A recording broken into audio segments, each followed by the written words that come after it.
Vamos lá.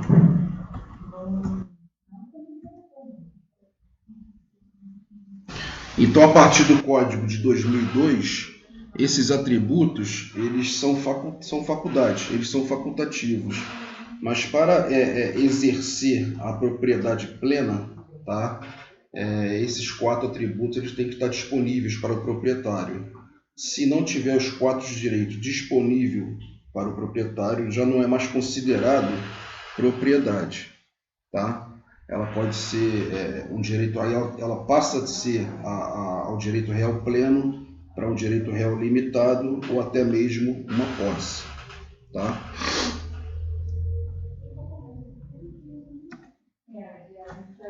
Vamos lá, vamos estudar agora os atributos da propriedade. O estudo separado dos atributos do domínio jurídico. Faculdade de gozar ou fruir, que é o antigo ius fruiente, significa a faculdade de retirar os frutos do bem principal. Tá? O que é gozar ou fruir? É a faculdade, é o direito que o proprietário tem pela percepção dos frutos da coisa. Tá? Um exemplo seria a locação. Tá? Eu sou proprietário de um imóvel, eu tenho meu direito de gozar e fruir, tá? Que seria receber os frutos desse bem imóvel. Posso alugar esse imóvel para qualquer pessoa e receber dele valores econômicos. Tá? Não confundem locação com esse atributo do domínio jurídico, gozar, fruir, com o de dispor. Tá? A locação ela fica sempre nesse atributo de gozar ou fruir. Dispor você vai ter lá alienar o imóvel, que seria vender, emprestar o imóvel, fazer doação. A locação ela não fica naquele outro atributo, tá? No atributo de dispor a coisa. A locação ela fica nesse atributo de gozar ou fruir. Tá? Fruir vem de fruição, tá? Ou seja, se ele está alocando o imóvel, ele está percebendo os aluguéis, tá? Ele está arrecadando ali valor econômico da coisa, do patrimônio dele, então ele fica enquadrado aqui dentro desse atributo de gozar ou fruir. Os frutos são bem acessórios, que saem do principal, sem diminuir sua quantidade. Exemplo, juros, aluguéis e dividendos. Artigo 1232. Os frutos e mais produtos da coisa pertencem ainda, quando separados, ao seu proprietário, salvo ser, por preceito jurídico especial, couberem a outrem. Esse artigo aqui, 1232, a gente vai usar daqui a pouco, tá? Vai ter um caso concreto, uma locação, que o proprietário ele vai alugar uma sala comercial e ele vai alugar a sala comercial com alguns ar-condicionado. E na entrega dessa sala comercial, o locatário simplesmente ele subtraiu, ele não devolveu a sala comercial com os aparelhos de ar-condicionado. Aí ela vai ter uma problemática para a gente poder resolver, tá? Porque os ar-condicionados são acessórios do contrato de locação. Vamos lá. Direito de reaver ou buscar a coisa de quem injustamente a possua ou a detenha, exercido pelas ações petitórias. A principal ação petitória é a reivindicatória, reconhecida como imprescritível pela jurisprudência. Lembra que eu sempre falo para vocês em sala de aula, até a semana passada, quando a gente começou a falar sobre as ações possessórias, eu falei para os senhores não confundirem as ações possessórias para a ação reivindicatória, tá? A ação reivindicatória ela fica dentro desse atributo da propriedade, tá? É uma ação exclusiva para quem tem domínio, para quem tem a propriedade do imóvel, tá? Nas ações possessórias não se discutem propriedade e nas ações reivindicatórias também não se discute posse, tá? Outro atributo, outro tipo de ação desse atributo de reaver ou buscar a coisa seria as ações de imissão na posse. Tá? Apesar desse nome, imissão na posse, ela é exclusiva ao proprietário do imóvel, ao titular do domínio do imóvel. O exemplo seria a compra do imóvel através de um leilão, tá? De um leilão, vamos utilizar esse exemplo da Caixa Econômica Federal, todo mundo conhece. Eu compro um imóvel através do leilão da Caixa Econômica Federal, eu com meu título de propriedade, fiz a minha escritura definitiva, registrei, está no meu nome, é minha propriedade. Só que esse apartamento ele está com o ocupante anterior. Tem pessoas morando lá que eu sequer sei quem são. Então eu vou entrar com uma ação reivindicatória ou uma ação de emissão de posse. Tá? Por que emissão de posse? A emissão de posse é diferente da reintegração de posse. A reintegração de posse é quando o possuidor ele é esbulhado do seu direito de usufruir a sua posse. Na emissão de posse, não. Ele tem que ser emitido na posse. Ele nunca teve a posse da coisa. Tá? Então, apesar desse nome, emissão de posse, a ação de emissão de posse, que ela é bem parecida com a reivindicatória, as duas caminham juntos. Geralmente a ação reivindicatória, lá no pedido vem a emissão na posse, então ela é um atributo da propriedade, tá, gente? Continuando aqui, agravo instrumento, ação reivindicatória, imprescritibilidade. Mais um atributo aí que diferencia das ações processórias. A ação reivindicatória ela é imprescritível, tá? Aí basta saber se o proprietário do imóvel, se ele levar 20 anos para entrar com uma ação reivindicatória do esbulhador, ele vê se ele vai conseguir, né, comprovar esse direito dele. Se o esbulhador ele comprovar o tempo de posse lá, comprovar que ele não foi perturbado em nenhum momento pelo proprietário, ele vai conseguir a propriedade para ele. Mas é importante falar para os senhores que a ação reivindicatória ela é totalmente imprescritível, tá? Vamos lá. Prescrição aquisitiva, sim.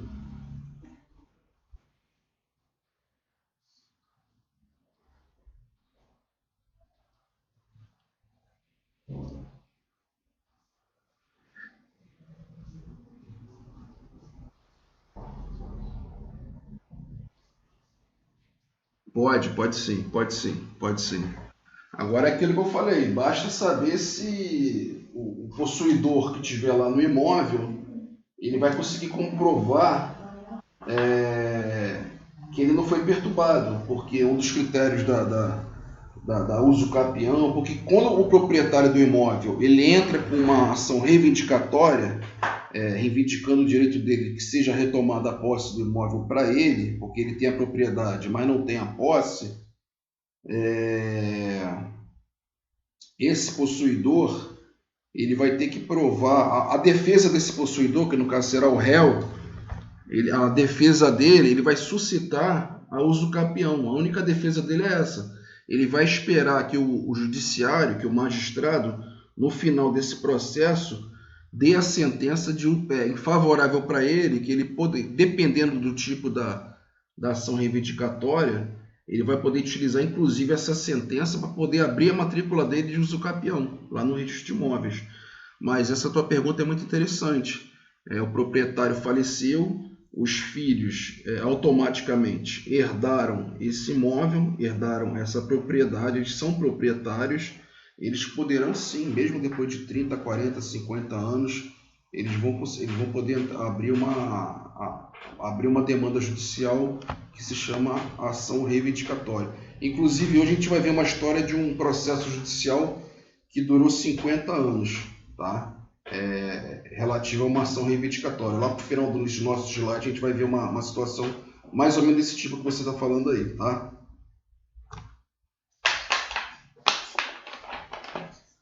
Sim.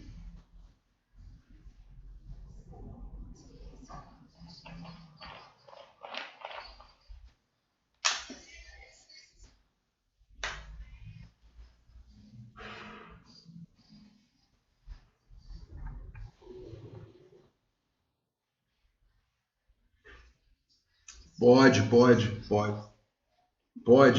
O inventariante é o representante dos herdeiros e da massa falida. Da massa falida não, do quinhão lá. Então ele pode entrar sim. Se for durante o inventário e for, como nós falamos semana passada, se for perda da posse, o proprietário ele não vai entrar com uma ação reivindicatória. Ele vai entrar com uma ação possessória, tá? Se for até aquele 1 ano e 1 dia, ele pode entrar pedindo uma liminar. Ah, Flaviano, mas o proprietário que consta lá na matrícula do imóvel, ele faleceu e deixou para 5 herdeiros. Se não tiver aberto o inventário, tá? Se não tiver um inventariante constituído, qualquer um dos herdeiros eles podem abrir essa ação possessória, tá? Agora, para ação reivindicatória, o inventário tem que estar aberto e tem que estar já um inventariante constituído. Então, são mecanismos que o proprietário ele pode utilizar. Ele pode utilizar tanto a reivindicatória, que é a ação exclusiva dele, do proprietário, ou uma ação de reintegração de posse, que são aquelas ações possessórias que não necessariamente não precisa comprovar a propriedade. O juiz nem pede nada de comprovante de propriedade alguma. Tá? Então, nessa perda aí que você me falou, nesse teu exemplo, de invasão de imóveis que estão em herança, que não foi finalizado o inventário, não vai ter problema nenhum não. Tá? Os herdeiros não precisam se preocupar, eles têm os mecanismos aí passíveis para eles poderem recuperar a posse deles, tá bom? Vamos lá, vamos continuar. Importante, não confundir as ações petitórias com as ações possessórias. Posse é posse, propriedade é propriedade. Faltou o acento ali. É uma frase do Paulo Lobo que eu gosto muito. Posse é posse, propriedade é propriedade. Vamos lá. A faculdade de usar ou utilizar da coisa tem fortes limitações na Constituição Federal de 1988, na legislação administrativa, por exemplo, o Estatuto da Cidade, e no Código Civil. Exemplo de limitação, artigo 1277. O proprietário ou o possuidor de um prédio tem o direito de fazer cessar as interferências prejudiciais à segurança, ao sossego e à saúde dos que o habitam, provocadas pela utilização de propriedade vizinha, uso anormal da propriedade e regra dos 3 S's: segurança, sossego e saúde. Tá? Isso quer dizer o que, gente? O proprietário ele tem essa faculdade de usar, tá? Usar significa utilizar, ou seja, ele tem a faculdade de ele morar no imóvel, explorar o imóvel dele, utilizar o imóvel dele, porém com algumas limitações. Tá? Ele não pode, aquele exemplo, o som alto depois das 10 da noite, ele não pode fazer obra no imóvel em qualquer horário que não incomode os vizinhos, ele não pode, no caso, vou dar um exemplo simples, em condomínio, ele não pode colocar um elefante dentro do apartamento dele, ele não pode colocar um tigre dentro do apartamento dele.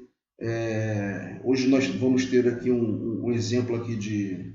Vamos ter um caso concreto relacionado a isso, a limitação do uso da propriedade. Ficou muito tempo tramitando lá no Supremo Tribunal Federal uma problemática relacionada a animais em condomínio. Tá? Que, geralmente, as convenções condominiais elas proíbem os animais dentro de apartamento. Tá? Aí começam aquelas alegações. Meu cachorro é pequenininho, eu tenho um passarinho que não canta, não vai gerar problema para ninguém. Mas isso não quer dizer nada, né, gente? Que às vezes tem um cachorro enorme, um dog alemão, que não abre a boca para nada, não late, não faz barulho, não incomoda, que é super manso. E às vezes a pessoa tem picha, que é aqueles cachorrinhos que são nervosos, todo mundo conhece picha, né? Eles são estressados, são bipolares. Então, o que leva em consideração, que limita o uso dessa propriedade, realmente são os 3 S's, que tem que levar em consideração a segurança, o sossego e a saúde, tá? que resolve esse tipo de problema seriam as ações oriundas do direito de vizinhança, tá? Eu acho que na nossa penúltima ou na última aula desse semestre a gente vai falar sobre direito de vizinhança, tá? Mas o mais importante é que a utilização do bem imóvel, ela tem as suas limitações, tá? Tem as suas limitações. E é sempre muito bem observar, eu repito, a regra dos 3 S's, que seria segurança, sossego e saúde, tá?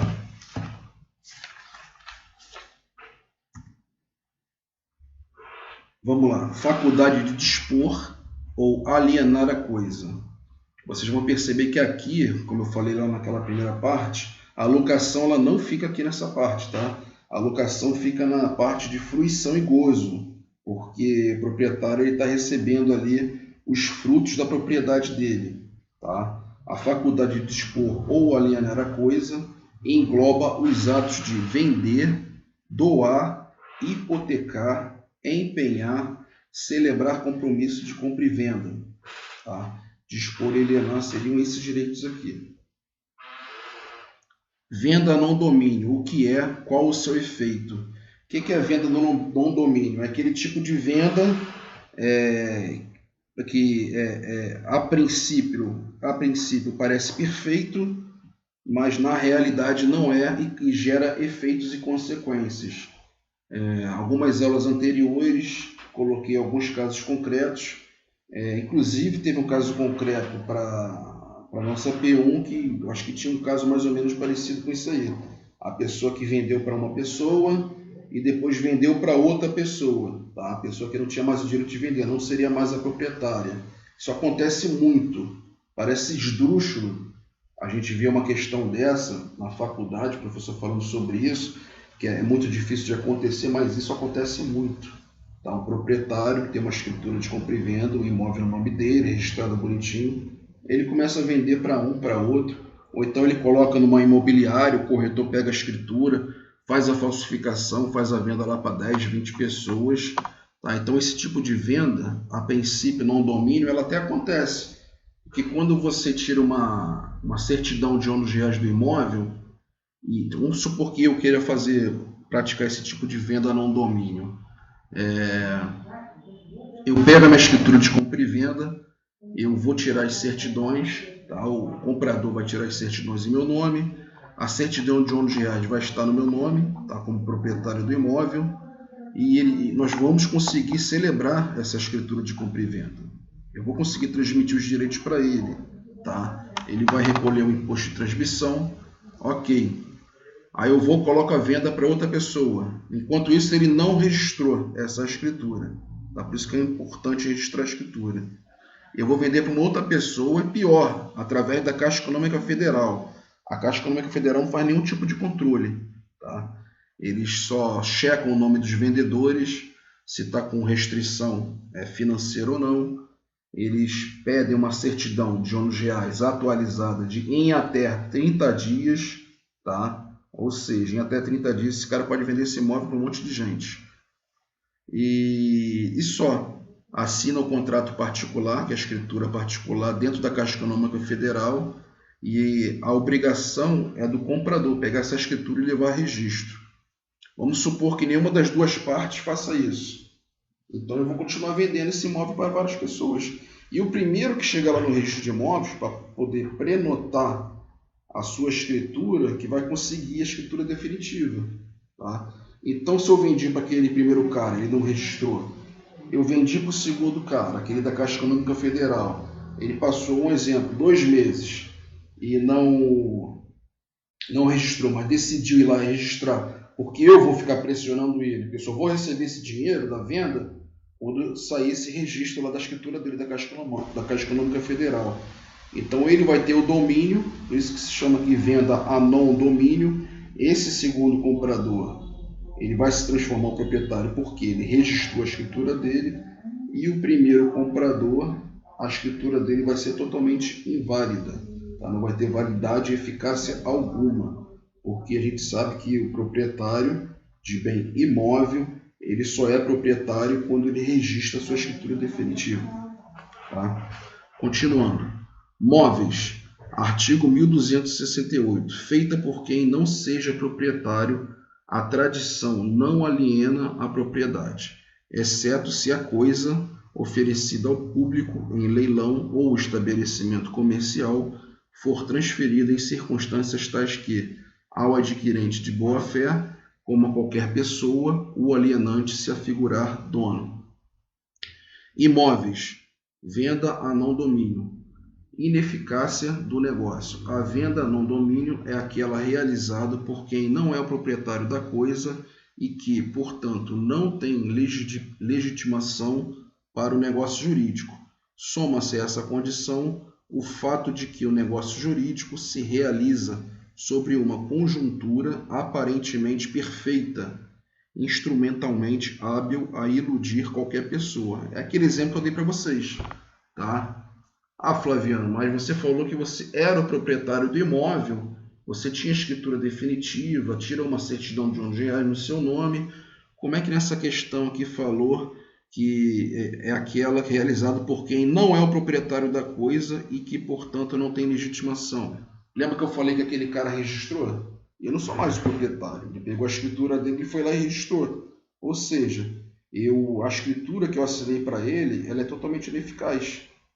Porque o João, que foi o primeiro comprador, que me pagou à vista, e o José, o segundo, ele foi lá e registrou, mesmo aquela minha escritura sendo anterior ao José, que foi lá e registrou posteriormente, na hora que ele for pegar a escritura dele, o João, o primeiro comprador, e levar no registro de imóveis, a escritura dele vai bater e vai voltar. O registrador vai falar para ele, não, essa tua escritura aqui ela é ineficaz, porque o proprietário aqui agora é o José, tá? E esse Flaviano, o antigo proprietário que vendeu para você, ele vendeu mesmo que posterior, tá? Mas a escritura do José é a que tem a eficácia, que foi registrada. Então a sua escritura ela é inválida, ela é ineficaz.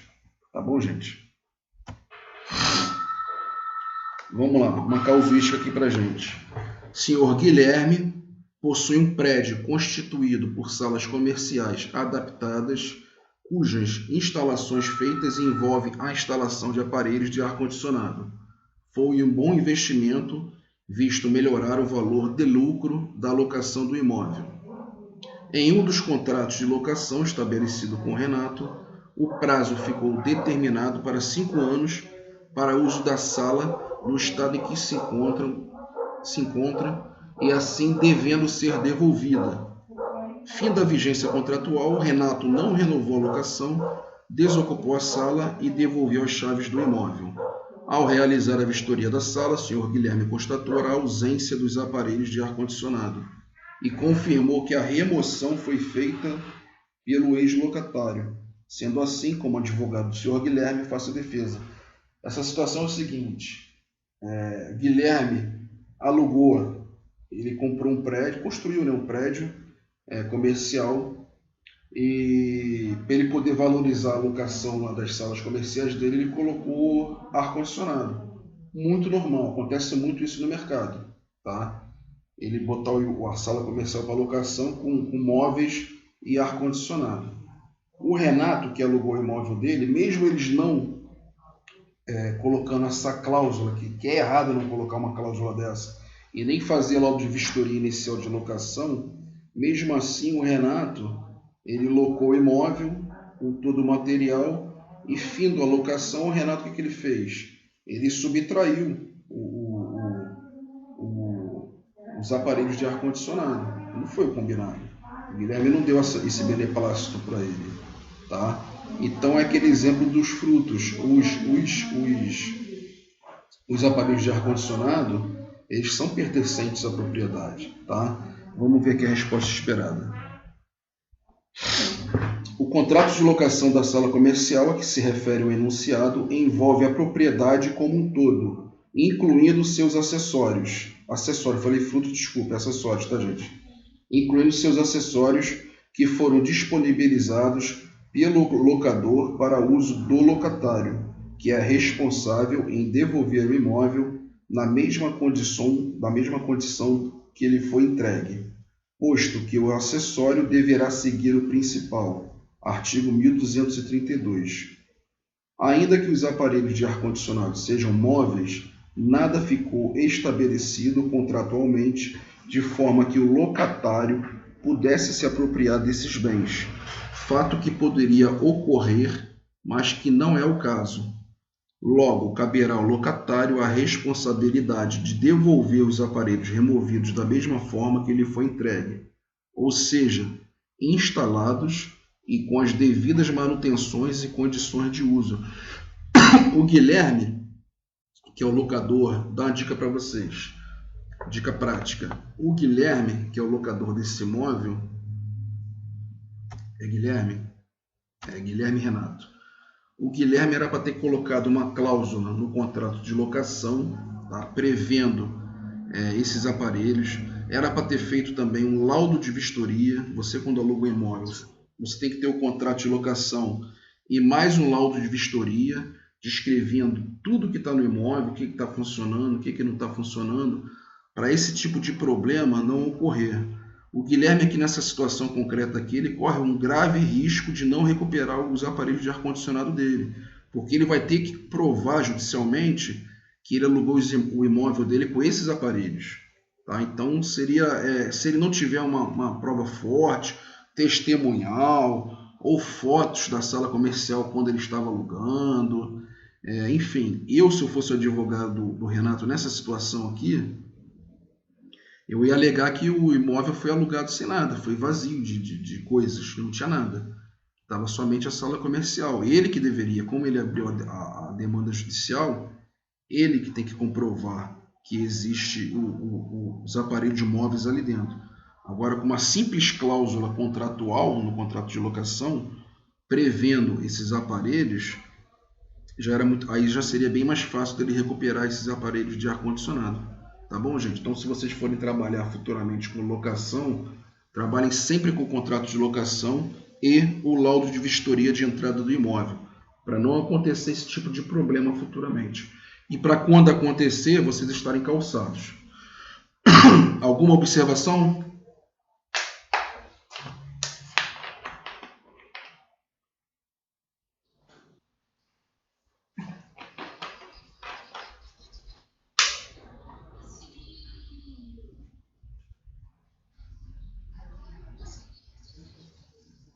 O que você perdeu aí? Você não viu a questão? É isso? Não viu? Deixa eu voltar aí. Apareceu para você?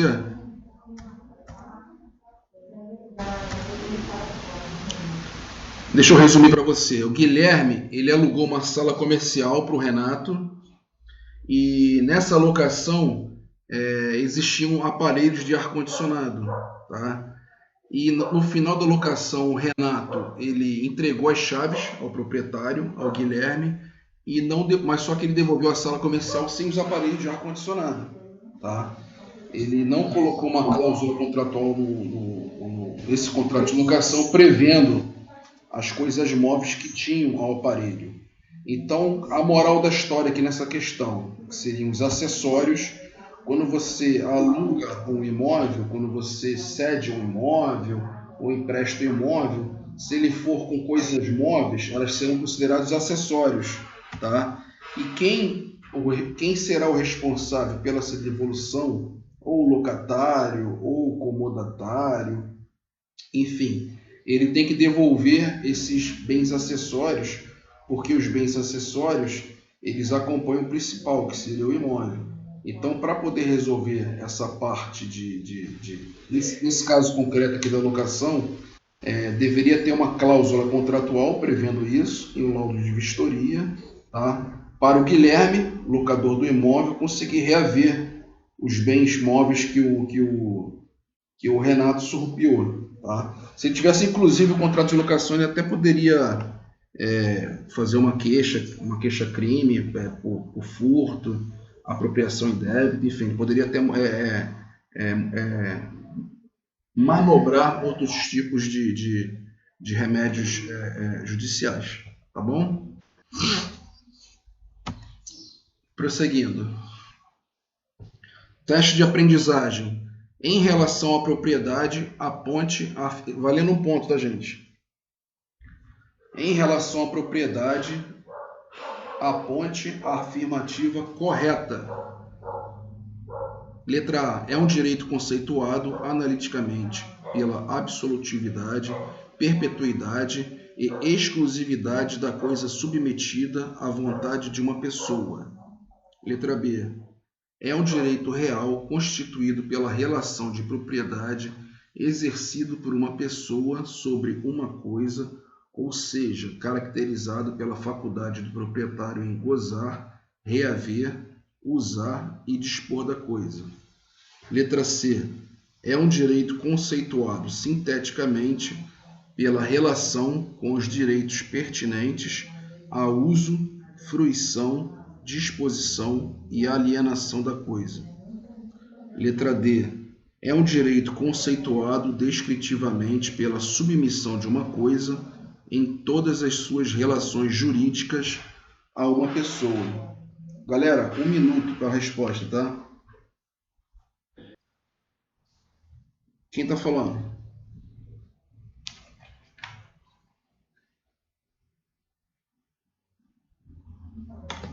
Alguém discorda do Josué? Alguém tem alguma resposta diferente?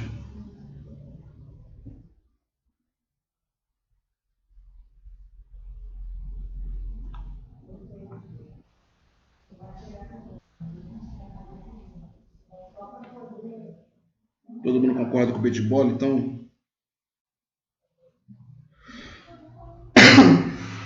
Vamos ver a resposta. Parabéns, Josué. 1 ponto. Letra B. Fundamentação. Artigo 1225, inciso 1º. Constituição Federal, artigo 5º, incisos 22 e 23. E o artigo 1228 do Código Civil, caracterizada pela faculdade do proprietário em gozar, reaver, usar e dispor da coisa.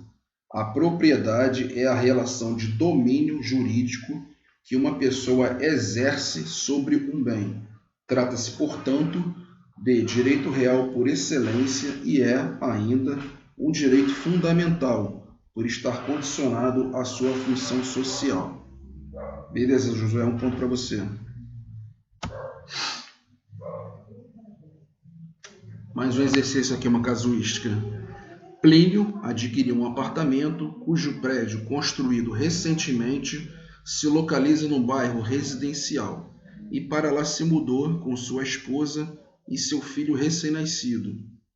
Os jovens Susana e Luciano passaram a morar no apartamento ao lado de Plínio, mas o problema surgiu quando, aos finais de semana, as frequentes reuniões dos jovens vizinhos e seus amigos passaram a produzir ruídos demasiados com muita música e algazarra. Esta perturbação era mais do que poderia suportar a família de Plínio, principalmente pelo fato de interferir na saúde do filho recém-nascido. Ademais, o ato dos jovens também estava ofendendo as regras condominiais. Por conta da situação constrangedora, Plínio procura seu advogado e recebe as seguintes orientações. Esse exemplo que eu falei para vocês, que a gente iria utilizar aquele problema do condomínio do cachorro, que no direito de propriedade, você tem o direito de usar, tem a faculdade de usar a coisa, porém ela é restrita, ela é limitada. Tá? Você não pode usar no seu bem imóvel qualquer jeito que você queira. Outro exemplo aqui que eu posso oferecer para vocês é quando a pessoa compra um terreno, que parte do terreno ele tem que ficar condicionado à legislação socioambiental. Tá? Então, quando você compra um imóvel próximo à reserva, próximo a rios, próximo à floresta, um pedaço do seu terreno, não importa o tamanho que seja, se ele for protegido, você não pode simplesmente aterrar um rio, uma nascente de rio, você não pode simplesmente acortar as árvores para você poder fazer uma piscina ou fazer um prédio comercial, ou seja, mesmo você sendo proprietário de 100% daquele terreno, você pagou por isso, se tiver legislação ambiental orientando nesse sentido que 80% tem que ser preservado, você tem que respeitar. Você não tem a liberdade 100% de utilizar e usar o seu bem, não. Tá? Vamos ver a resposta aqui da família do Plínio, que comprou o apartamento e está sendo perturbado pelos vizinhos. Aqui a gente vai utilizar aqueles 3 S que eu falei para vocês. Ou seja, os vizinhos estão fazendo barulho e está incomodando, né? Principalmente o filhinho recém-nascido deles. Aí eles poderiam alegar, não, estou dentro do meu apartamento, eu faço o que eu quiser. Ainda mais que em condomínio, né? Mais complicado ainda. Vamos ver aqui a resposta esperada. Resposta esperada. Ainda que o legislador tenha garantido o direito de propriedade que envolve gozar ou fruir, reaver ou buscar, usar ou utilizar e dispor ou alienar, que fica todos esses poderes no artigo 1228, esta garantia não é irrestrita, visto que o direito de vizinhança impõe limitações de forma que cada um não ultrapasse o direito do outro. Todo proprietário ou possuidor tem direito de fazer uso dos meios adequados para impedir ou fazer cessar a utilização danosa da propriedade vizinha considerada prejudicial à saúde, sossego ou segurança do outro. Está aqui os 3 S: saúde, sossego e segurança. Para tanto, existem regras que visam a harmonia e a convivência entre vizinhos, com limitação para adequar o uso da propriedade, devendo-se respeitar, portanto, a liberdade dos demais titulares. Artigo 1277. Deverá o vizinho ofendido, primeiramente, buscar a administração condominial e buscar as devidas providências por essa via, mediante a aplicação das notificações, multas e sanções. Naquilo que não puder solucionar administrativamente, poderá Plínio buscar o apoio judiciário e propor ação fundada no direito de vizinhança, cumulado com pedido de indenização por danos.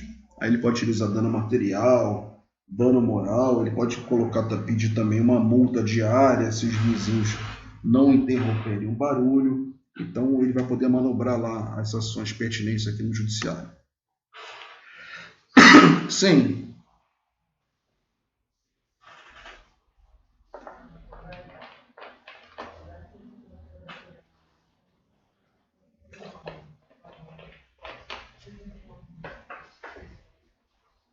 Dos vizinhos. Deixa eu voltar aqui. No segundo parágrafo, todo proprietário ou possuidor tem direito de fazer uso dos meios adequados. Possuidor quem é nessa situação aí? É o locatário, né? Ele é possuidor direto do imóvel. Ele não precisa ficar ligando para o locador, proprietário do imóvel, para ele manobrar a ação judicial. Tá? Ele mesmo, possuidor, e agora você imagina que você não tem a propriedade do imóvel. Vamos esquecer essa parte de locação. Você não tem propriedade do imóvel, você é um possuidor. Você ocupou o imóvel, você é o possuidor, você não tem escritura desse imóvel. Imagine se essa situação acontece com você. Aí você vai entrar com uma ação no judiciário e o magistrado vai falar para você: não, você não pode, que você não tem escritura definitiva desse imóvel. Aguenta lá os teus vizinhos, se vira com eles lá. Não, essa situação ela cabe tanto para o proprietário, tá, como para o possuidor. Tá? Lá na última ou na penúltima aula, a gente vai ter uma aula sobre direito de vizinhança, que a gente vai poder passar para vocês as questões relacionadas à tubulação, fio, relacionado à construção que estiver do lado do vizinho, que estiver incomodando, barulho de som que não necessariamente não precisa ser aquele vizinho de muro. Se o cara lá na ponta da tua rua tiver com som do último volume, você pode entrar com uma ação contra ele sim, não importa se ele está perto ou longe. Se está te incomodando, você vai poder manobrar esses tipos de demandas judiciais. Tá? Mas o mais importante aqui, nesse teu exemplo que você me falou sobre o locatário, que ele não tem propriedade, ele tem a posse direta do imóvel, ele pode sim também fazer manobrar a mesma coisa que o proprietário está fazendo aqui. Tá? Esse direito de usar da coisa, importante frisar aqui nesse caso concreto, é porque esse uso ele não é ilimitado. Tá? ele é restrito, tá? Ele tem as suas limitações. Vamos lá, teste de aprendizagem, valendo mais um pontinho para os senhores. Em relação aos atributos da propriedade, aponte a afirmativa incorreta. Só quero só a incorreta. Letra A. A propriedade exercida por uma pessoa sobre uma coisa, ou seja, caracterizada pela faculdade do proprietário em gozar, reaver, usar e dispor da coisa. A faculdade de gozar ou fruir está relacionada ao direito de retirar os frutos do bem principal. Letra C. O direito de reaver a coisa está relacionado à posse injusta ou detenção. Letra D. A faculdade de uso da coisa tem suas limitações regidas pela legislação consumerista. Quem falou? Foi a primeira, Roseli? D de dado, é isso? Você foi a primeira. Tem alguém que tem alguma resposta diferente?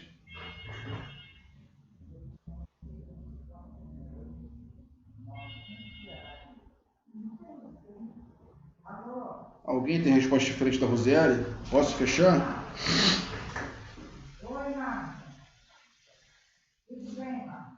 Vamos lá. Letra D, Roseli, parabéns, 1 ponto. Fundamentação. A faculdade de usar ou utilizar a coisa tem fortes limitações pautadas na Constituição Federal, na legislação administrativa e no Código Civil. Tá? O artigo 1277 no Código Civil é aquele exemplo que eu falei para vocês, que ele pode utilizar o exemplo aí dos 3 S, que é segurança, sossego e saúde, mas não tem nada a ver com o Código de Defesa do Consumidor, com o CDC, tá? Porque a propriedade ela não tem nenhum tipo de relação de consumo. A proprietário e coisa não existe relação de consumo. E nessa parte de limitar direitos do proprietário, do uso, tá? Não tem nada a ver com o Código de Defesa do Consumidor. Vamos lá, mais uma casuística. Laura dispôs à venda a sua bela residência, localizada na área nobre da cidade, condições que restariam em bons frutos financeiros. Lúcio, amigo de Laura, se interessou pelo imóvel e realizou negócio jurídico, estabelecendo um contrato de compra e venda e imediatamente quitou o valor de entrada, bem como providenciou o registro da escritura definitiva. Ou seja, Lúcio comprou, foi lá e registrou, proprietário. Ficou acordado verbalmente entre eles que, enquanto Laura não adquirisse novo imóvel, poderia se manter instalada na residência. Dias depois, Paulo, sem conhecimento da venda já realizada, também estabeleceu o contrato de compra e venda nas mesmas condições que Lúcio, né? Ou seja, a Laura vendeu para o Lúcio, ele fez a sua escritura, registrou o nome dele, ele, muito bonzinho, deixou a Laura ficar lá no imóvel até que ela encontrasse um outro imóvel, comprasse e se mudasse. Tá? E a Laura, nesse meio tempo, que ela fez? De má fé, ela vendeu de novo o imóvel, só que dessa vez para Paulo, terceiro de boa fé. Ao tomar ciência de que Laura mantinha cópia documental anterior do imóvel em que constava a sua titularidade, Paulo procura seu advogado e faz a seguinte defesa. Ou seja, ela ainda tinha a escritura definitiva dela. Tá? Ou seja, teoricamente, ela ainda era proprietária do imóvel.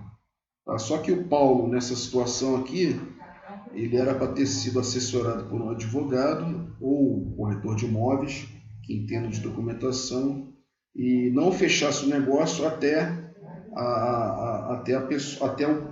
a Laura apresentar uma certidão de ônus reais, onde ela configuraria a proprietária do imóvel. Só que tem que se observar que a certidão de ônus reais ela tem validade de 30 dias, tá? Geralmente demora um pouco mais para poder ocorrer um registro, uma escritura definitiva, uma escritura pública. Então, mesmo com que o Paulo tirasse uma certidão de ônus reais e tivesse em tramitação ainda o registro da escritura dele, não ia aparecer o Lúcio como proprietário, ainda ia ficar figurando a Laura como proprietária. Vamos ver aqui a resposta esperada. Pelo exposto, inicialmente o titular anterior do imóvel fez o devido uso do direito de propriedade, que é o artigo 1228, porém agiu com total má-fé. Que direito de propriedade que a Laura exerceu aqui? O direito de dispor a coisa, de alienar a coisa. Porém, agiu com total má-fé, a partir do momento em que realizou a indevida a terceiro, visto não possuir mais a condição de proprietária do imóvel que estava em sua posse. Houve uma quebra de confiança em decorrência de que a referida posse se deu por força de um ato de permissão do atual titular da propriedade, e o abuso desta condição se deu pelo ato ilícito da possuidora quando realizou negócio jurídico com terceiro. Observe que a Laura, nessa situação onde ela vendeu o imóvel para o Paulo, ela não era mais proprietária do imóvel, ela era possuidora. Tá? De que forma que ela estava ali? Lembra da aula passada, a cláusula constituinte? O proprietário, quando assinou a escritura com o Lauro lá no cartório de registro de imóveis, ele colocou uma cláusula constituinte prevendo que como ela já tinha posse, ela morava no imóvel, ela desdobrou essa posse, ela ficou com a posse direta e o Lauro ficou com a posse indireta, e eles acordaram um prazo para ela continuar no imóvel, na posse do imóvel, porém a propriedade foi transferida para Paulo. Ou seja, a Laura, nessa situação aqui, ela não tem mais a situação ela não tem mais a propriedade do imóvel. Então ela não tem direito nenhum em vender esse imóvel para outra pessoa. Até porque ela já fez a alienação do imóvel dela e o proprietário seria o Lauro, desculpa. O Paulo deveria procurar o Lauro para poder efetuar a compra do imóvel. Tá? Então ela era simplesmente uma possuidora, ela não era proprietária. Continuando, trata-se de venda a non domino, que é aquela realizada por quem não é proprietário da coisa, ou seja, não tem legitimidade para realizar o negócio jurídico. Logo, ainda que o conjunto aparentemente perfeito, em decorrência da posse e documentação apresentados ao terceiro comprador, induziu este ao erro.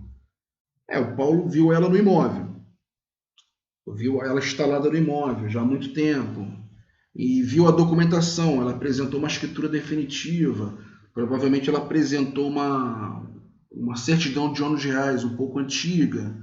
Então o Paulo, de boa fé, achando que ele estava lá tratando com a proprietária, foi lá e efetuou a compra.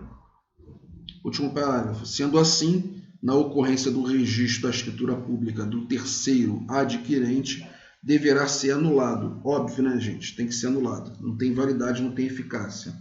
Ele contratou com quem não é de direito que poderia contratar. Ele comprou o imóvel de quem não era proprietário. Ademais, caberá contra a vendedora a responsabilização pela devolução do valor pago pelo terceiro envolvido, indenização por danos, atualização e despesas judiciais e advocatícios, bem como a devolução do bem para o real titular e as mesmas indenizações. Pela minha prática, turma, eu já vi acontecer isso várias vezes. Um exemplo aqui do Paulo, o terceiro de boa fé, o que tomou uma volta, dificilmente ele vai recuperar o dinheiro, tá? Muito dificilmente. E quando uma pessoa faz uma coisa dessa, ela faz com consciência e ela não vai deixar o dinheiro em conta, ela não vai comprar um outro bem, ela vai se utilizar de laranja, ou seja, o Paulo ele vai ganhar essa ação judicial, ele vai ser o vencedor contra a Laura, né?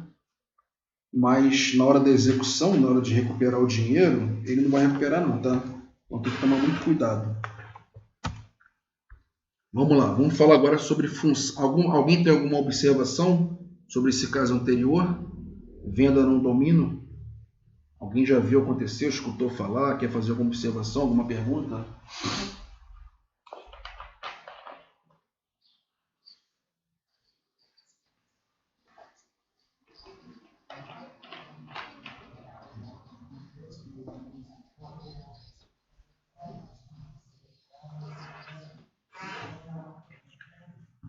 Seria a situação para o proprietário, né? Aí, no caso, inverteu a situação. Ele tem. Então, olha só, quando você vende o imóvel através de promessa de compra e venda, você tem que observar de que forma que esse imóvel vai ser pago. Se for através de notas promissórias, que é o que é mais utilizado, e o que eu recomendo, é que faça a nota promissória em caráter pró-solvendo. Tá? Existem dois tipos de nota promissória. A nota promissória pró-solvendo e a pró-soluto. Eu explico. A pró-solvendo, esse proprietário, se ele não conseguir receber o valor total, ele pode se utilizar de uma ação de cobrança e pedir a retomada do imóvel, tá? Para essa pessoa que está devendo. Tá? Porque essa promissória pró-solvendo, o próprio nome já diz, esse valor devido ao comprador, ele está sendo dissolvido. Tá? Então ele só vai ser proprietário no final, depois que ele quitar tudo. Aí sim, esse proprietário vai ter a obrigação de outorgar uma escritura definitiva para ele. Agora a nota promissória pró-soluto, mesmo se esse comprador ficar devendo uma parcela, 10 parcelas, 20 parcelas, ele poderá futuramente pleitear a assinatura dessa escritura definitiva para esse vendedor. Porque esse tipo de nota promissória, ela só vai dar faculdade ao proprietário de executar o preço do devedor judicialmente através de uma cobrança. Tá? Ou seja, a nota promissória pró-solvendo não vai dar autorização ao proprietário a assinar a escritura definitiva para esse devedor, e a nota promissória pró-soluto é a única coisa que o proprietário vai poder fazer, entrar com uma ação de cobrança, e na hora de execução ele vai fazer buscas de bens, vai buscar bens móveis, imóveis, mas não necessariamente ele vai ser desobrigado a assinar uma escritura definitiva para esse cara. Tá? Então é importante, a segurança, ainda mais posse, né? Eu já cansei de vender imóvel de posse através de promessa de compra e venda. Tá? Então é perigoso, tem que amarrar tudo direitinho. Eu até hoje só tive um problema que eu consegui resolver extrajudicialmente, que a pessoa foi lá e pagou, mas o contrato estava tudo amarradinho, tudo direitinho. Se esse comprador não quitasse o preço, o magistrado, na hora que eu fosse fazer os pedidos lá da petição, ele com certeza ele ia mandar que esse comprador devolvesse o imóvel ao antigo proprietário não, ao possuidor lá do imóvel.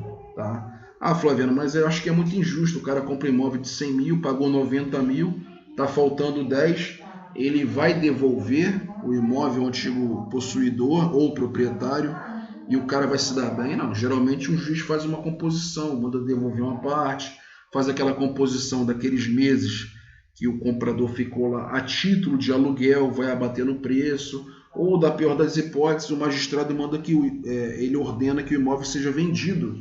Tá? O imóvel vai ser vendido, o proprietário vai tirar o prejuízo dele, vai recuperar os valores que o comprador estava devendo para ele, e o comprador vai recuperar o restante do valor. Tá, gente? Então tem que fazer isso tudo bem amarradinho. Se não tiver amarradinho, infelizmente o proprietário ou o possuidor não vai recuperar valor nenhum. Vamos lá, vamos prosseguir aqui. Função social da propriedade. A propriedade é o grande foco de tensão entre as correntes individualistas e solidaristas. Essa corrente individualista, ela já foi por terra aqui no Brasil, tá? A corrente mais forte, solidaristas, ela é acompanhada pelo Tartucci, o Fachin, o Tepedino e o Paulo Lobo. Com a Constituição Federal, praticamente essas duas correntes, eu não vou nem falar dessas correntes individualistas, porque ela protegia a propriedade e não dava muita função social. Hoje ela é mais solidarista, ela é a nossa realidade atual, ela corrobora com a Constituição Federal, com esses incisos 22, 23, o 187, o 182 da Constituição Federal, o Estatuto das Cidades também, que prevê esse tipo de preservação, e ela concretiza que aqui no Brasil não existe a propriedade plena, tá? Existe a propriedade que dê a função social a ela. Então é um direito fundamental, é cláusula pétrea, tá? Ela fica ali no artigo 5º da Constituição. Em todas as aulas eu sempre venho falando isso, tá? Não adianta a pessoa ter uma propriedade com escritura definitiva, registrada no nome dessa pessoa e não dar função social à propriedade, tá? Nós já falamos muito sobre isso, sobre posse. Vamos falar sobre uso capião, que vocês vão perceber que o propriedade, que ele tem a escritura definitiva, ele pode perder essa propriedade, justamente por causa da função social, tá? O direito de propriedade no Estado democrático e social de direito, como o da Constituição Brasileira de 88, termina por refletir esse conflito. Propriedade é a função social. A propriedade obriga. Segundo aponta José de Lima Ascensão, a função social da propriedade tem dupla intervenção, limitadora e impulsionadora. Como se deduz das próprias expressões do primeiro caso, a lei pretenderia apenas manter cada titular dentro de limites que não revelassem prejudiciais à comunidade, enquanto que no segundo interviria ativamente, fomentaria e impulsionaria de maneira de que uma situação de direito real derivasse um resultado socialmente mais valioso. Esta distinção é útil para a compreensão do material legislativo.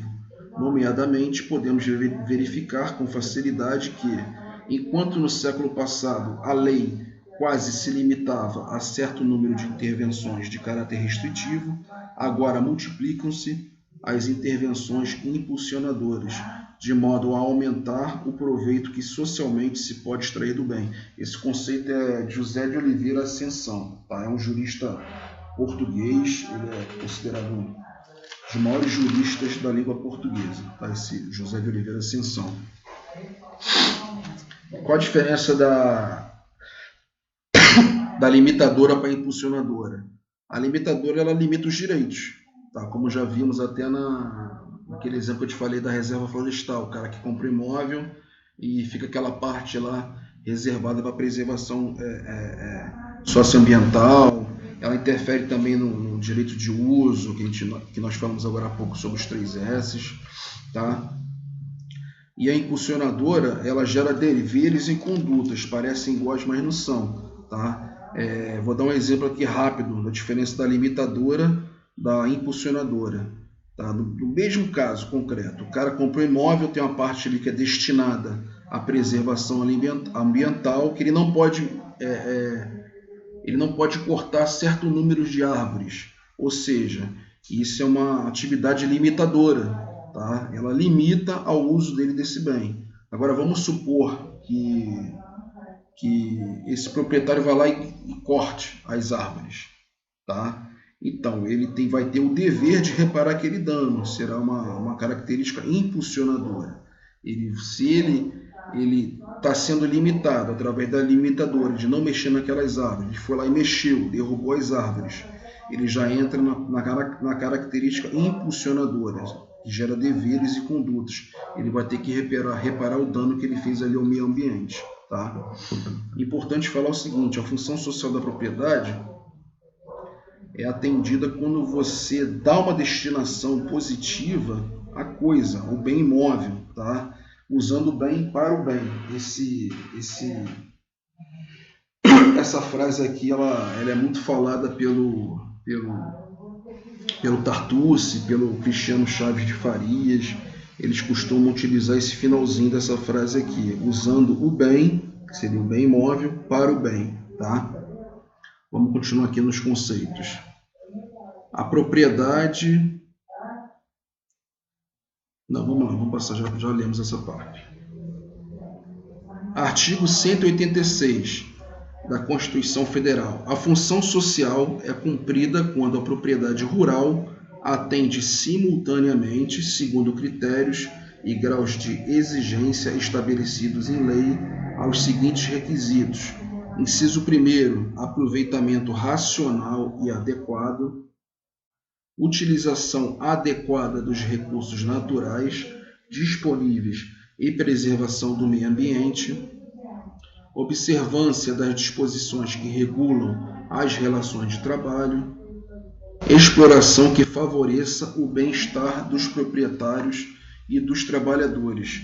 Esse artigo 186, apesar dele falar da função social quanto à propriedade rural, ele também se relaciona com o 182, que fala sobre a propriedade urbana, e fala também ele também serve como parâmetro para o artigo 39 do Estatuto da Cidade, que é a Lei 10.257 de 2001. Tá? Então, esses 4 incisos que tem nesse artigo 186, que ele fala da função social da propriedade rural, ele é repetido no parágrafo 2º do artigo 39 do Estatuto da Cidade.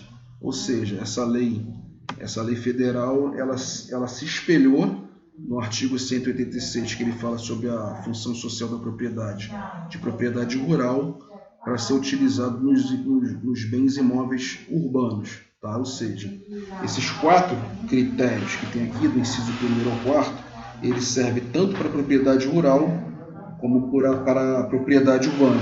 Tá? Vamos ler o 182, que ele fala sobre a propriedade urbana. Artigo 182. A política de desenvolvimento urbano, executada pelo poder público municipal, conforme diretrizes gerais fixadas em lei, tem por objetivo ordenar o pleno desenvolvimento das funções sociais da cidade e garantir o bem-estar de seus habitantes. Parágrafo 1º. O plano diretor, aprovado pela Câmara Municipal, obrigatório para cidades com mais de 20 mil habitantes, é um instrumento básico da política de desenvolvimento e de expansão urbana. Infelizmente, esse parágrafo 1º aqui, do 182, não ocorre. Tá?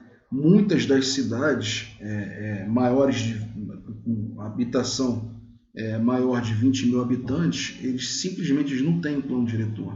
Aqui na nossa cidade do Rio de Janeiro tem plano diretor. O que é o plano diretor? Ele vai dar limitações para as construções.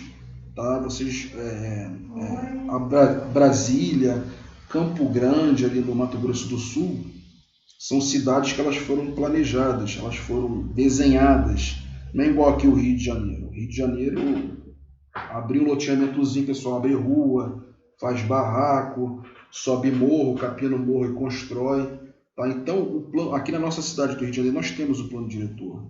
Tá? Que ela prevê as limitações, a altura do prédio. Se esse prédio, na localização, exemplo, Santa Cruz, ela tem uma limitação para a altura de andares de apartamento, ela tem um índice IA, que se chama índice de aproveitamento, terreno de, por exemplo, 250 metros quadrados, só pode ser aproveitado 60%, 70% ou 80% do terreno. Isso tudo diz respeito ao plano diretor. Para os habitantes, para quem tem a propriedade do imóvel, ou não, para quem seja possuidor, que construi de acordo com as diretrizes da prefeitura. Tá? Isso aí, cada cidade, tecnicamente, como prevê aqui no parágrafo 1º, deveria ter o plano diretor. Mas tem aqui no nosso estado, que são 92 cidades. A maioria das cidades pequenas, com mais de 20 mil habitantes, não respeita esse parágrafo 1º, infelizmente.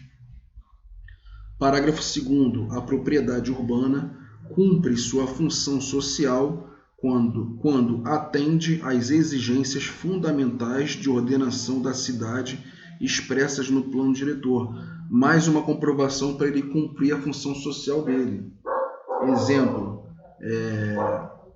sou proprietário de um terreno, construí uma casa, tá? Fiz ela dentro das diretrizes impostas pela prefeitura municipal, utilizei aquele percentual do terreno, limite, constando lá no plano diretor aqui da cidade do Rio de Janeiro, construí andares que não passou do permitido, tá? Se essa casa for invadida, tá?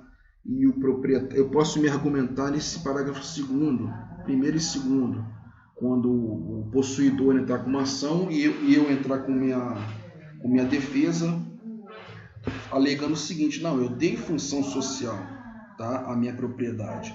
E uma das funções sociais que eu dei, um dos critérios da função social da minha propriedade foi justamente atender ao plano diretor do município do Rio de Janeiro. Eu tenho aqui minha planta, eu tenho a minha autorização aqui da prefeitura, eu construí de acordo com os critérios. Então, para o proprietário do imóvel, é mais uma comprovação que ele está cumprindo o plano diretor. Ou o caso do contrário, do possuidor, aquele possuidor que invadiu o terreno. Tá? Quando ele invade um terreno, quando ele se ocupa de um terreno, o terreno está lá abandonado há vários anos, ele vai apresentar também na sua ação do pedido da uso capião, ele vai apresentar que aquela casa que ele construiu naquele terreno que ele ocupou está totalmente irregular para a prefeitura, para o município do Rio de Janeiro. Então ele vai comprovar ali o quê? Que ele está dando função social à propriedade. Tá? Ele acabou de comprovar na fundamentação lá do pedido do advogado dele, se ele construiu alguma coisa, se ele foi lá na prefeitura, levou plantas, assinada por um arquiteto ou um engenheiro, a obra está totalmente irregular, tem o IPTU, tem certidão de habite daquela construção. Certidão de habite é quando a prefeitura autoriza de você morar no imóvel, que esse imóvel está seguro, é mais uma comprovação que esse possuidor ele está dando função social à propriedade dele. Tá? É mais um dos critérios. Parágrafo 3º. As desapropriações de imóveis urbanos serão feitos com prévia e justa indenização em dinheiro. Prosseguindo. Estatuto da Cidade, Lei 10.257 de 2001. É aquele artigo que eu falei para vocês, que ele repete os incisos do 187, onde quando fala da propriedade rural, ele vai transmutar aqui para a propriedade urbana. Artigo 39. A propriedade urbana cumpre sua função social quando atende às exigências fundamentais de ordenação da cidade expressas no plano diretor, assegurando o atendimento das necessidades dos cidadãos quanto à qualidade de vida, à justiça social e ao desenvolvimento das atividades econômicas, respeitadas as diretrizes previstas no artigo 2º desta lei. O artigo 2º da lei menciona, entre outras diretrizes, garantia do direito às cidades sustentáveis, entendido como direito à terra urbana, à moradia, ao saneamento ambiental, à infraestrutura urbana, ao transporte e aos serviços públicos, ao trabalho e ao lazer, para presentes e futuras gerações. B. Gestão democrática. C. Cooperação entre os governos, a iniciativa privada e os demais setores da sociedade no processo de urbanização. D. Planejamento do desenvolvimento das cidades. E. Proteção ambiental. Função social e socioambiental. Artigo 1228 do Código Civil. O proprietário tem a faculdade de usar, gozar e dispor da coisa, e o direito de reavê-la do poder de quem quer que injustamente a possua ou detenha. Parágrafo 1º. O direito de propriedade deve ser exercida em consonância com as suas finalidades econômicas e sociais e de modo que sejam preservados, de conformidade com o estabelecido em lei especial, a flora, a fauna, as belezas naturais, o equilíbrio ecológico e o patrimônio histórico e artístico, bem como evitada a poluição do ar e das águas. Ou seja, essa atribuição do direito à propriedade, que seria a faculdade de usar, que é a primeira lei de 1228, ela tem essa limitação aqui, no parágrafo 1º, entrelaçada com a função social e socioambiental, ou seja, esse proprietário, não é porque ele tem essa faculdade de usar o imóvel dele, ele não vai poder utilizar esse imóvel dele do jeito que ele bem entender. Ele vai ter que respeitar a legislação ambiental, principalmente. Tá? Retirando aquela parte que nós já falamos muito, dos 3 S's, ele tem que respeitar a legislação ambiental, tá? O Código Florestal e outras legislações relacionadas ao direito ambiental. Tá? Então, se ele respeitar, ele está dando função social à propriedade a ele. Tá? Se ele ocupou um terreno mansa, pacificamente, e ele está suscitando lá a uso capião, esse fator do meio ambiente vai ser levado em consideração. Tá? Se ele ocupou um imóvel de 1.000 metros quadrados e ele, quando tirou uma certidão de informação na prefeitura, essa certidão de informação da prefeitura, ela vem dizendo qual o percentual daquele terreno ali que ele não pode construir nada. Ele não pode nem colocar um tijolo, não pode colocar uma fonte, fazer um murinho, não pode.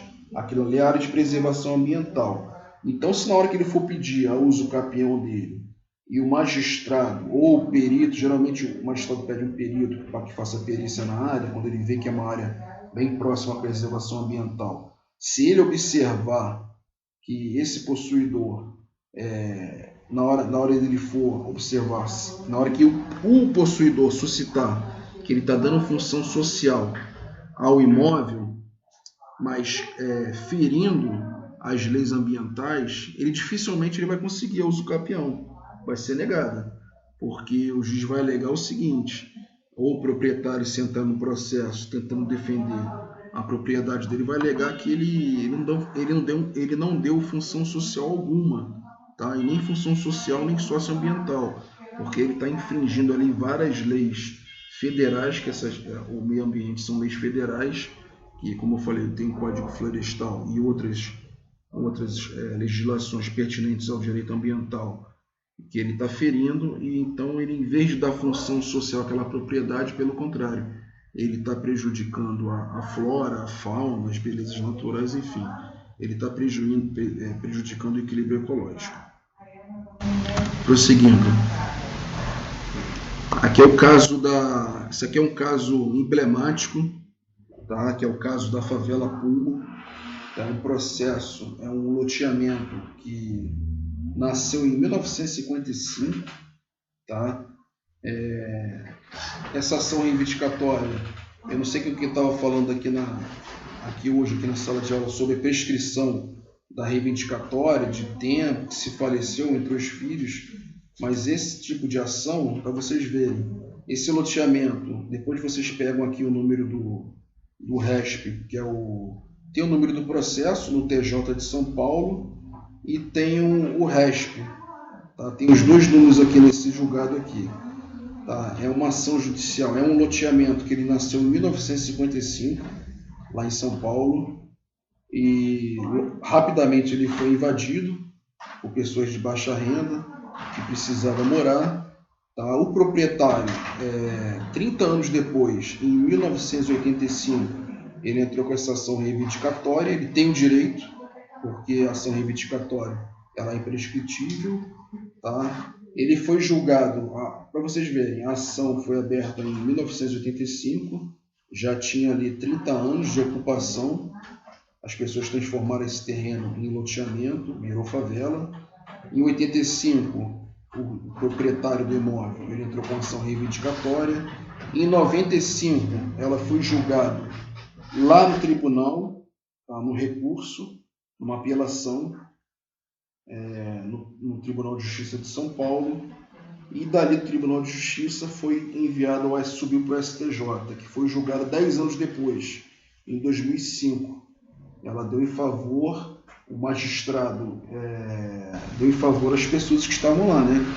Porque, querendo ou não, as pessoas estavam lá há 50 anos, desde 1955, não haveria por que o magistrado pedir uma reintegração e que devolvesse a propriedade, e a propriedade teria sim ainda tinha propriedade, por isso que ele entrou com a reivindicatória. Não teria como o magistrado entrar com uma reintegração, expulsar todas aquelas famílias. É uma favela grande com vários moradores, já consolidada há mais de 50 anos.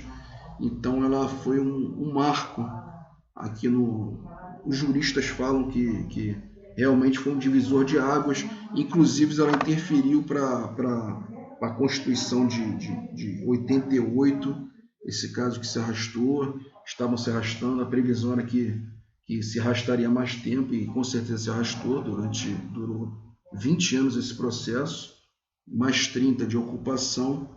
Então os ministros lá do STJ, eles levaram em consideração tanto a primeira sentença, a apelação lá no TJ de São Paulo, como o recurso especial no STJ, todos foram favoráveis aos ocupantes, aos possuidores que estavam lá, com a alegação da função social da propriedade, que eles deram função social à propriedade. Mesmo a ação reivindicatória sendo imprescritível, eles levaram 30 anos para entrar com essa ação para poder que eles fossem reintegrados lá na posse deles. Continuando. Função socioambiental, administrativo e processual civil, reserva florestal, novo proprietário, responsabilidade objetiva.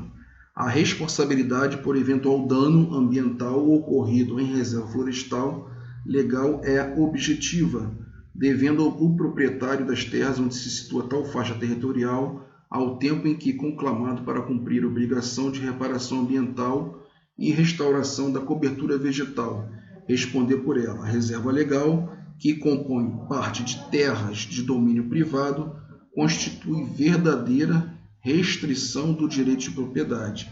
Assim, a aquisição da propriedade rural, sem a delimitação da reserva legal, não exime o novo adquirente da obrigação de recompor tal reserva.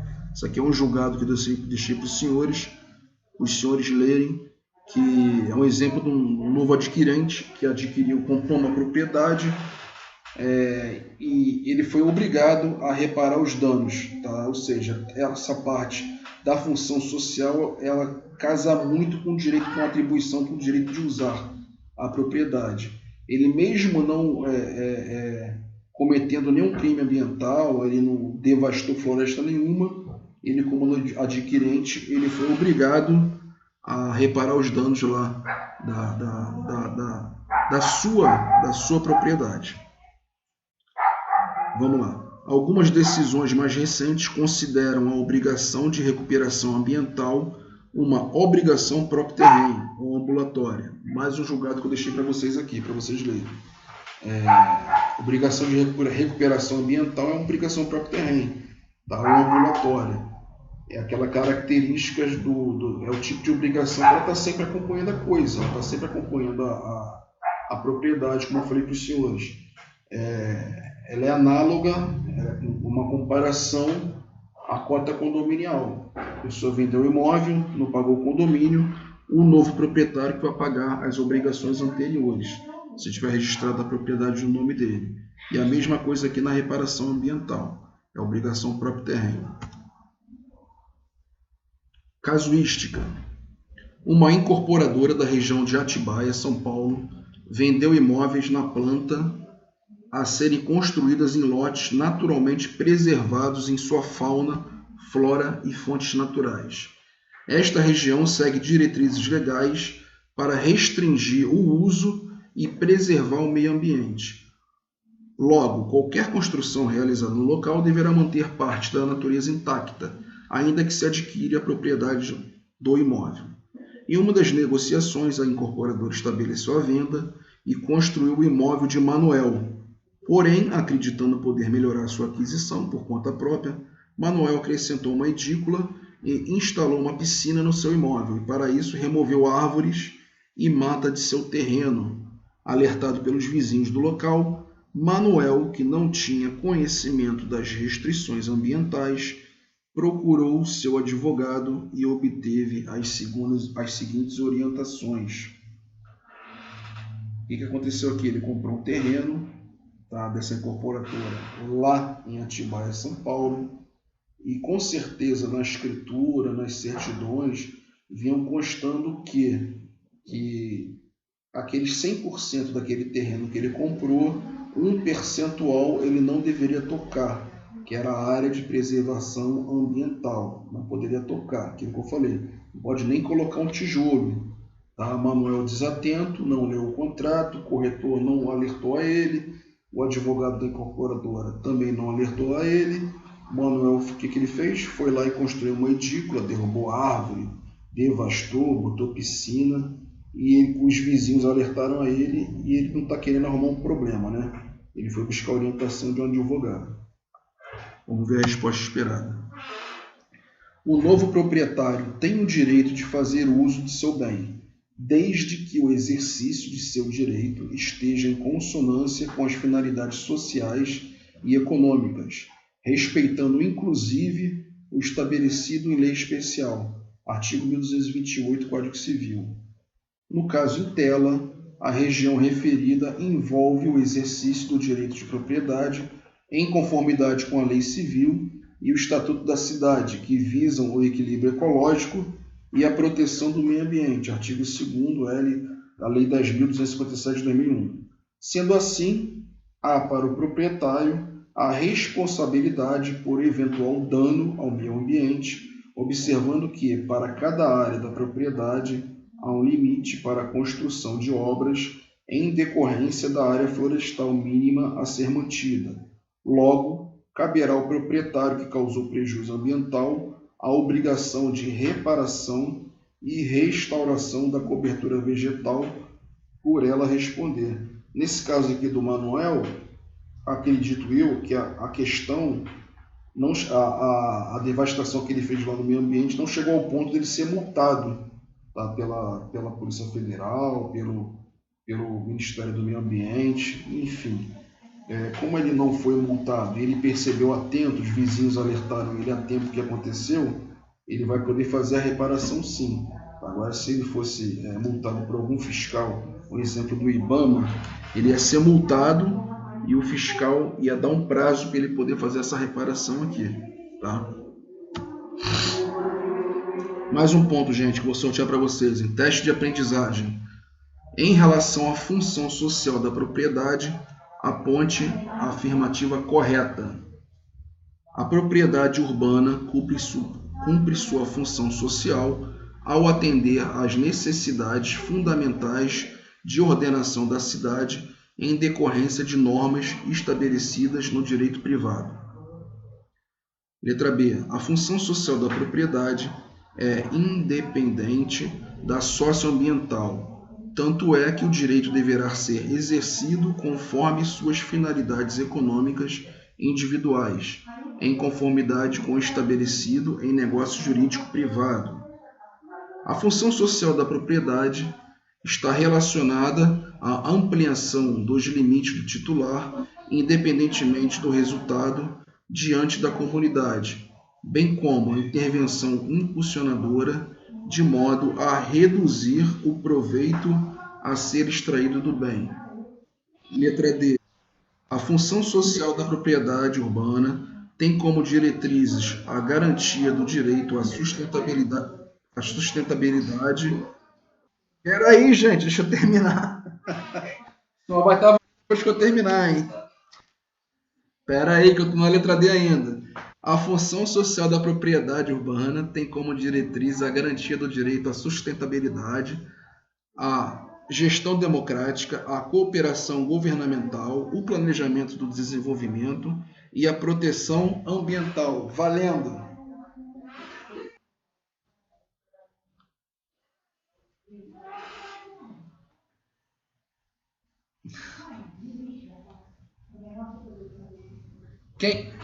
Quem falou primeiro? Sejam sinceros. Foi Ângela ou Pedro? Teve alguém que abriu o microfone que eu estava na B ainda.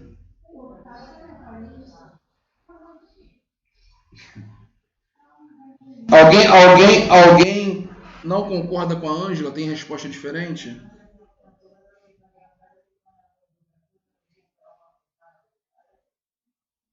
Todos concordam com a Ângela? Vamos lá. Parabéns, Ângela, 1 ponto. Realmente letra D. Fundamentação, Estatuto da Cidade, Lei 10.257 de 2001, artigo 2º. Dentre outras diretrizes, o referido artigo enfatiza a garantia do direito a cidades sustentáveis, entendido como direito à terra urbana, à moradia, ao saneamento ambiental, à infraestrutura urbana, ao transporte e aos serviços públicos, ao trabalho e ao lazer, para as presentes e futuras gerações, gestão democrática, cooperação entre os governos, a iniciativa privada e os demais setores da sociedade no processo de urbanização, planejamento do desenvolvimento das cidades, proteção ambiental. Finalizamos esse slide. Eu queria passar outro slide para vocês, mas eu acho que não vai dar tempo. Só temos 10 minutos. Na semana que vem, a gente vai começar a falar sobre as formas de aquisição da propriedade imóvel e vamos começar a falar sobre a introdução ao uso capião. Tá? Esse slide aqui que eu passei para vocês, que eu vou passar para vocês na próxima semana, ele vai falar sobre aquisição e regras gerais ao uso capião. Tá? Eu não vou falar das modalidades do uso capião. O que eu vou fazer? Esse slide de hoje, eu deveria dar nessa aula de hoje. Ele é um slide, eles são poucos slides, são 10 slides. Então o que eu vou fazer? Eu vou aumentar ele para a próxima semana. Além de eu falar das formas de aquisição da propriedade imóvel, e além de falar a parte introdutória ao uso capião, que seriam as regras gerais, eu vou aumentar ele e já vou passar todas as modalidades do uso capião, tá? Do tempo, enfim, os critérios de todas as uso capiões, para a gente, na semana que vem, a gente finalizar a aquisição da propriedade imóvel e a gente falar tudo sobre o uso capião. Tá bom, gente? Vamos finalizar por aqui, porque em 10 minutos não vai ter como a gente poder passar isso tudo. Eu não quero quebrar o entendimento, o raciocínio da aula, não. Tá? Alguém aqui quer fazer alguma pergunta? Temos 10 alunos aqui em sala de aula.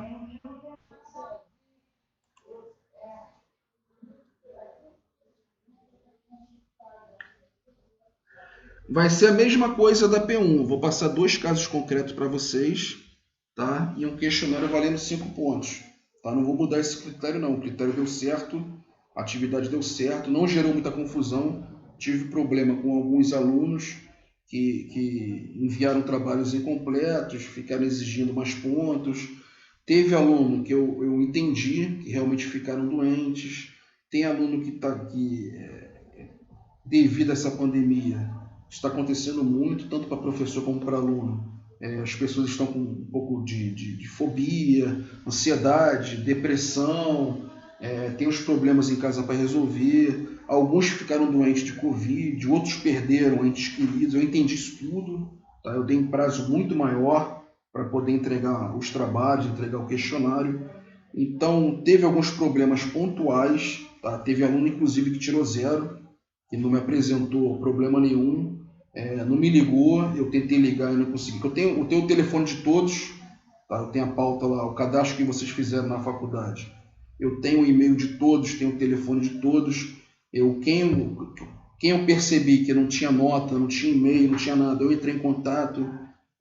Se não estava em casa, deixei recado com o parente, liguei para celular, não me atenderam. Aí depois vieram falar, professor, o senhor não me deu 0 por quê? Eu não sabia de nada. Não tem essa de falar que eu não sabia de nada. As aulas são divulgadas, vocês sabem que desde o início da pandemia as aulas são online. Se esse aluno for de manhã, lá no horário das 10 da manhã, às quintas-feiras, no caso do meu exemplo, da minha aula, ele vai encontrar a faculdade fechada. Pelo menos ele lê um jornal, ele vê na internet que está acontecendo essa pandemia. E está proibido, ninguém pode se aproximar dentro de uma sala de aula. Então, eu tive poucos problemas, então eu vou manter o mesmo critério. A partir da semana que vem, eu vou apresentar o primeiro caso concreto para os senhores, tá? E posteriormente eu vou apresentar um segundo caso concreto, e faltando uns 15 dias para a nossa prova, para a nossa P2, de 15 a 10 dias, eu vou apresentar o questionário com 5 questões. a turma de vocês, a turma da noite aqui lá de Santa Cruz, a princípio não me causou problema nenhum, foi bem aceito, vocês também não reclamaram do tipo de avaliação. Eu sei que tem professor passando trabalho para os senhores de 5 a 10 laudos, passa questionário grande, e minha função aqui é avaliá-los de forma correta, de forma decente, a não prejudicá-los, que vocês adquiram conhecimento. Por isso que eu gosto de jogar bastante exercício em sala de aula, tanto de perguntas objetivas como para casos concretos, para vocês irem assimilando o conhecimento. Coloco material lá no Sigu para os senhores também, para vocês acompanharem essas aulas. Eu não sei como é que os outros professores estão trabalhando, sinceramente. Eu não conversei com eles sobre... Alguns falam alguma coisa, mas não sei se estão trabalhando com slides ou estão ditando em sala de aula. Sinceramente, eu não vou ficar ditando nada com os senhores. A gente vai perder tempo, a aula não vai ser dinâmica. Essa parte de ditar conteúdo, isso é feito em sala de aula presencialmente, tá? Ou então apresentação de slides, como eu tenho feito aqui. Espero que os senhores estejam assimilando o conteúdo, tá? E é isso, a avaliação será a mesma. Falei pra caramba para poder voltar de onde eu falei do início. A avaliação será a mesma da P1. 2 casos concretos e um questionário com 5 questões. Tá bom, gente?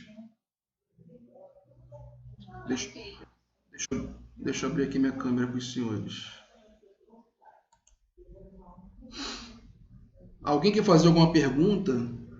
A outra coisa, tem aluno, não sei se é da turma da manhã, acho que é das 2 turmas, de Civil 5 até de Civil 6. Fico me mandando perguntas no meu WhatsApp, no privado, como se fosse uma consulta jurídica. A minha tia está com problema tal, um imóvel, com problema com a outra tia de inventário, que não quer devolver, não quer vender.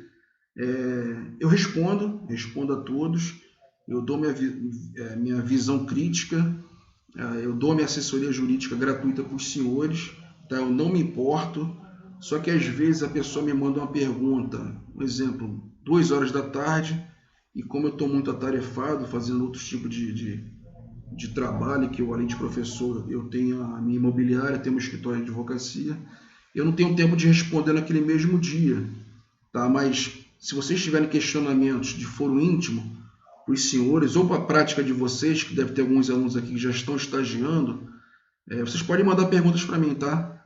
Tanto pelo e-mail ou pelo WhatsApp. Tá bom, gente? Vamos encerrando por aqui. Eu queria desejar aos senhores mais uma vez saúde, que vocês se cuidem, cuidem dos seus familiares, aquele mesmo jargão que eu venho utilizando há algum tempo.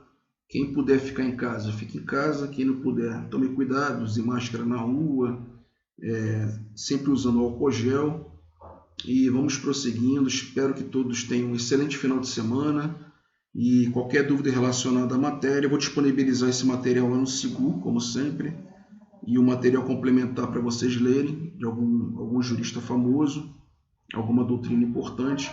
Da semana passada para cá eu atualizei minhas doutrinas, todas para 2020, elas eram 2019, agora já estão atualizadas. Vou diferenciar um pouco mais, vou colocar o Eupídio Donizete, colocar o Cristiano Chaves. Eu venho utilizando muito o Tartucci, para mim um dos melhores. Vou utilizar também um pouco do Gustavo Tepedino, tá? E qualquer coisa eu estou à disposição dos senhores, tá? Uma boa tarde para os senhores, tá? Bom almoço. Tchau, tchau.